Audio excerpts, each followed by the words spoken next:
দর্শক, আমরা বিরতির আগেই বলছিলাম যে কোপা আমেরিকায় কিন্তু ব্যর্থতার পর একের পর এক কোচ চাকরি হারাচ্ছেন। সেই তালিকায় এবার যুক্ত হয়েছেন প্যারাগুয়ের কোচ দানিয়েল গার্নেরো।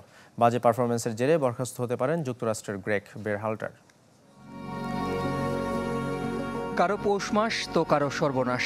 কোপা আমেরিকায় যখন দারুণ সময় কাটছে লিওনেল স্কালোনি ও মার্সেলো বিয়েলসার, তখন ব্যর্থতার দায়ে চাকরি হারালেন আরেক আর্জেন্টাইন দানিয়েল গার্নেনো।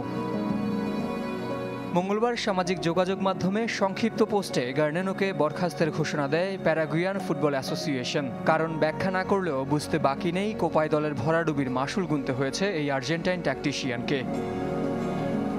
৫৪ বছর বয়সী গার্নেনোর অধীনে যাচ্ছে তাই খেলে এবার গ্রুপ পর্ব থেকেই বিদায় নিয়েছে প্যারাগুয়ে।